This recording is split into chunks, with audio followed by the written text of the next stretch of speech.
Sa loob ng 5 taon, ang mundo ni Dina ay umikot lang sa 2 bagay. Ang ospital sa Saudi, kung saan siya nagtatrabaho bilang care assistant, at ang pamilya niya sa Pilipinas. Bawat shift, bawat pagod, para kay Lando at sa mga bata. Ay, salamat naman. Tapos na ang shift. Konting tiis na lang.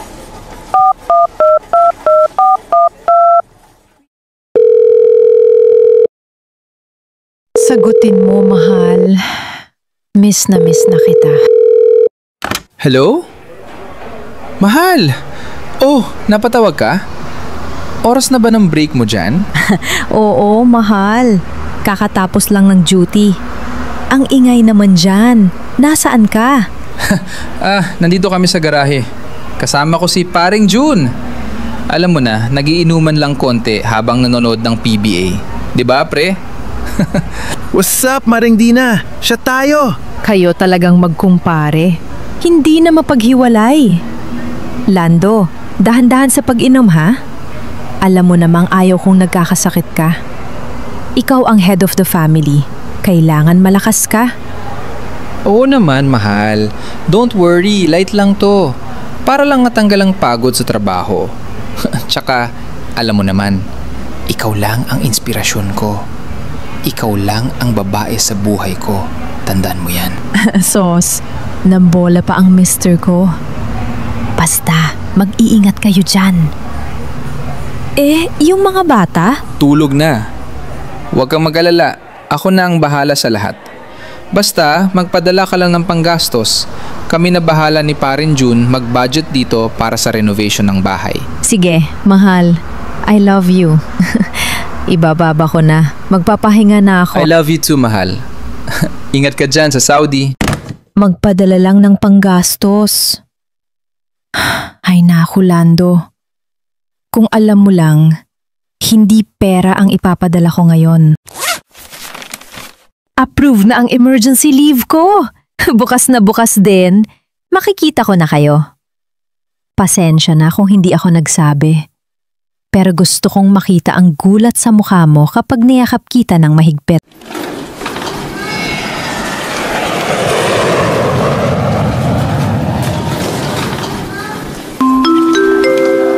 Ladies and gentlemen, we have just landed at Ninoy Aquino International Airport, Cebu Pacific Air. Welcome to Manila.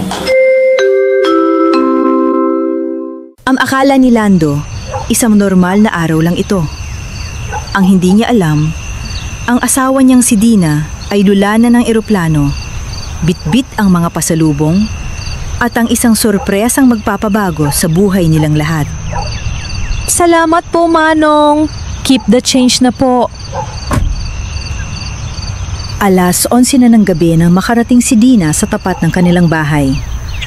Pagod siya sa biyahe, pero ang excitement niya ay parang kape na gumising sa diwa niya. Bit-bit ang malaking bag ng pasalubong. Huminto siya sandali sa gate. Ang tahimik naman. Akala ko ba nanonood sila ng basketball? Baka tulog na ang mga bata.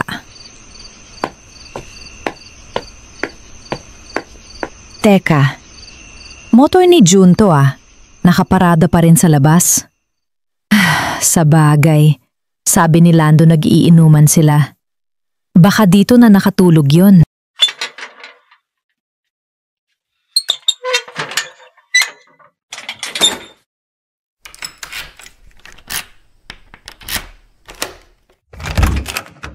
Dahan-dahang pumasok si Dina. Gusto niyang maging perfect ang surprise. Inexpect niya makita si Lando at June sa living room, tulog sa sofa habang bukas ang TV. Pero wala tao sa living room? Patay din ang TV. Nasaan na ang mga yun?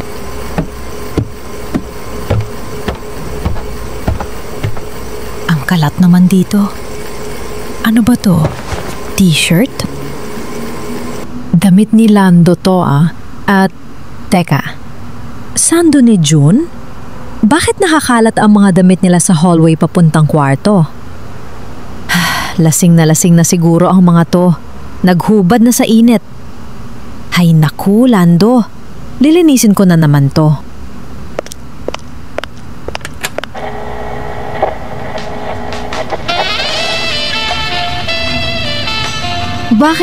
Bakit ang romantic naman ang tugtog? Akala ko ba basketball? Okay, Dina. Smile. Worth it ang effort mo. Lando, surprise!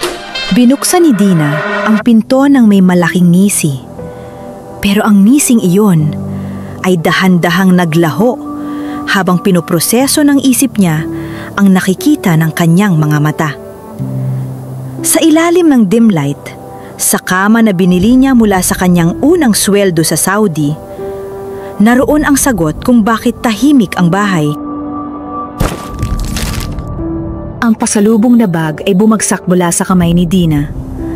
Sa higaan, ang dalawang lalaking nakahubad ay sabay na napabalikwas. Si Lando, ang asawang kilala niya bilang macho, astig at mahilig sa beer, ay yakap-yakap si June, ang kanilang kumpare. Lando? Dina?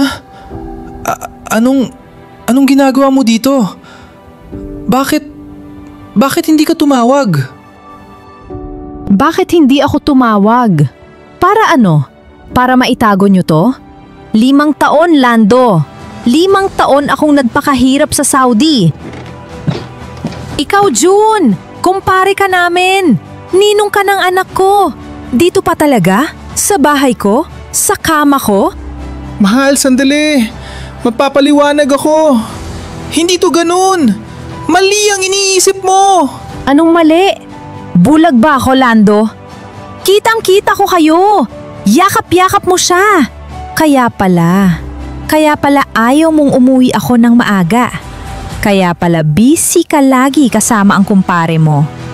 Yung pinapadala ko, yung perang pangkain ng mga anak mo, ginagamit nyo sa ganito? Gumuho ang mundo ni Lando. Ang maskara ng pagiging macho papa at padre de pamilya ay nabasag sa harap mismo ng babaeng nagbayad para sa lahat ng luho niya. Dina, lasing lang kami. Nadala lang. Huwag mo akong gawing bobo, June! Ilang beses kayong nag-inuman, ha? Ilang taon nyo na akong ginagago! Mahal, please, pag-usapan natin to ng maayos. Huwag kang sumigaw, maririnig ng mga bata. Huwag mo akong hahawakan. Nandidiri ako sa'yo. Nandidiri ako sa inyong dalawa. Lumayas kayo sa pamamahay ko. Dina, wag naman ganito. Saan kami pupunta? Gabi na. Wala akong pakialam. Lumayas kayo. Nanay? Tatay? Bakit po kayo nag-aaway?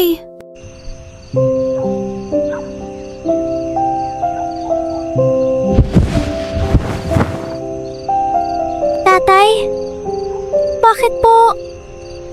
Bakit wala kayong damit ni Tito June? Di ba dapat natutulog na kayo? Ang kanaw ng bata ay parang sinampal sa mukha ni Lando. Ang macho niyang imahe, ang pagiging padre de pamilya, lahat yon ay nawala sa harap ng inosenteng mata ng kanyang anak. Ano kasi na mainit. Oo, mainit masyado kaya nakahubad kami. Wala to. Hindi ko kaya to. Hindi ko kayang makita ang mukha nila. Hindi ko kayang manatili sa bahay na to.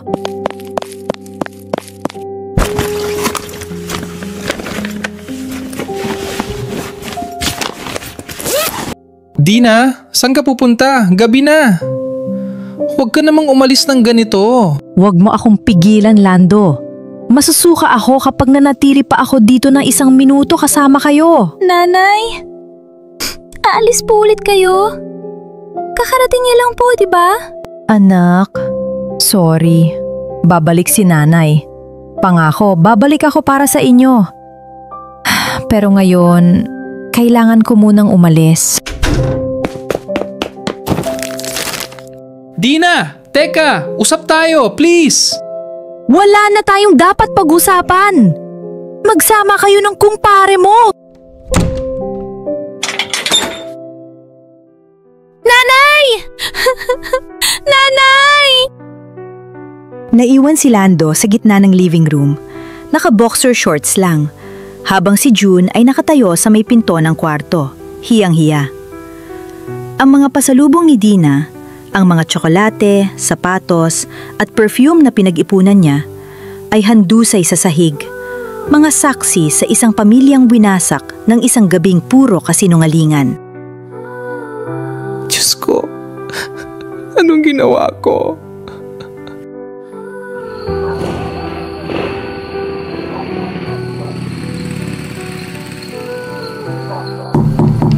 Nay! Nay! Buksan niyo po ang pinto! Dina? Anak? Diyos ko, anong nangyari sa'yo? Bakit nandito ka? Diba nasa Saudi ka dapat? Nay! Ang sakit, Nay! Niloko ako ni Lando. 5 taon. 5 taon akong nagpakatanga. Tama na. Pumasok tayo. Ikwento mo sa akin.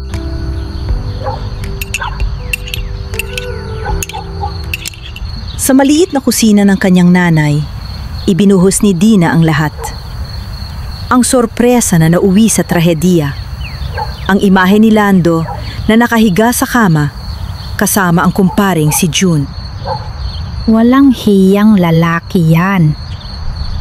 Kaya pala kapag dumadalaw ako doon, laging nandoon si June. Akala ko magkaibigan lang talaga. Nay, yung ipon ko, yung bahay, lahat ng pinadala ko sa kanila lang napunta. Wala na akong pera, Nay. Ubus na ako. Umuwi ako para maging masaya kami. Pero wala na akong babalikan. Anak, makinig ka sa akin. Huwag kang magpakamartir. Oo, nawala ang pera. Pero huwag mong hayaang mawala pati ang sarili mo. Hindi mo kasalanan na manloloko ang asawa mo. Pero paano ang mga bata? Paano kami magsisimula? Kukunin natin sila. At hindi lang basta hiwalayan ang gagawin natin.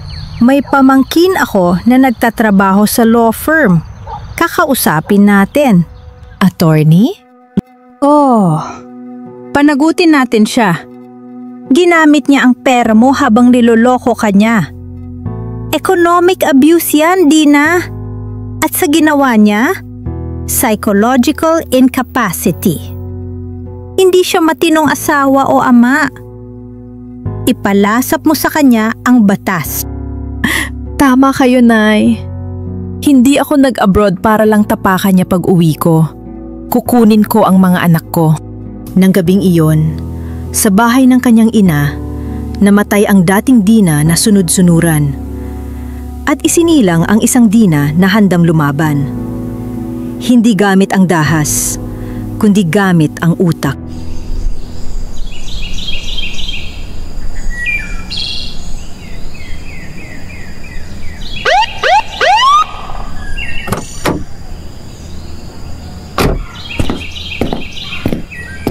Isang linggo ang lumipas.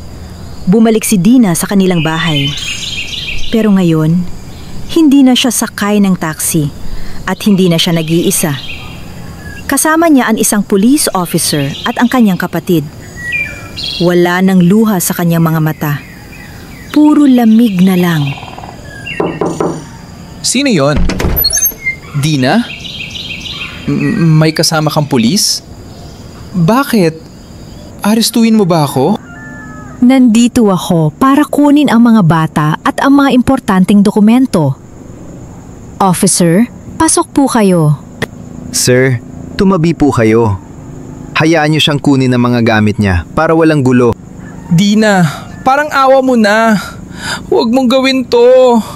Handa akong magbago. Wala na si June. Pinalis ko na. Tayo na lang ulit. Tumayo ka dyan, Lando. Nakakaiyak ka. Nakikita ka ng mga kapitbahay. Paano na ako? Dina, wala akong trabaho. Saan ako pupulutin? Akin na. Ang alin? Ang ATM card. Yung card na hawak mo sa loob ng 5 taon. Akin na. Na yun din. Dina, ito na lang ang meron ako. Paano ko kakain? Problema mo na yan. Ang kapal naman ng mukha mo na umasa pa sa akin pagkatapos ang ginawa nyo. Hanggang dito na lang ang pagiging ATM ko sa'yo. Nanay!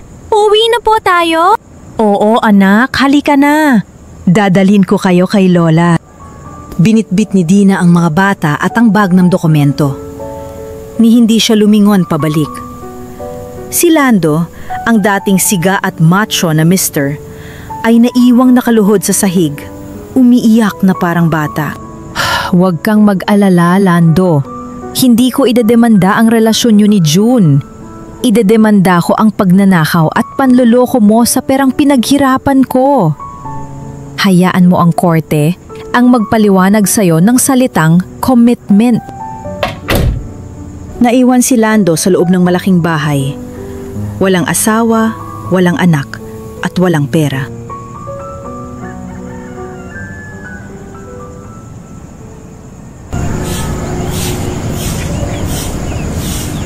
Lumipas ang 6 na buwan. Sa subdivision kung saan dating hari si Lando, iba na ang ihip ng hangin. Ang dating macho papa na hinahangaan ng mga kumpare, ngayon ay naging headline na ng chismis sa kanto. Mare, nakita mo ba si Lando kanina? Nagbebenta na naman ng gamit. Yung TV yata nilang binebenta. Ay sus, wala na kasing pambili ng pagkain yan. Simula nung kinuha ni Dina ang ATM at mga bata, nanganga siya. Tsaka balita ko, lumayas na rin yung kumpare niya. Takot sa eskandalo.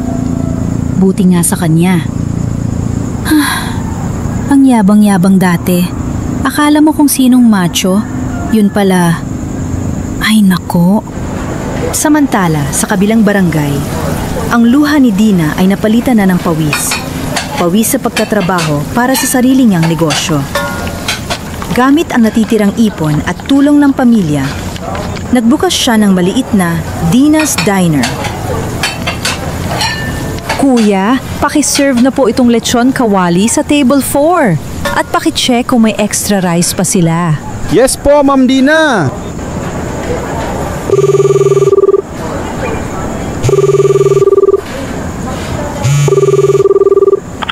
Hello, attorney? Magandang umaga po. May balita na po ba?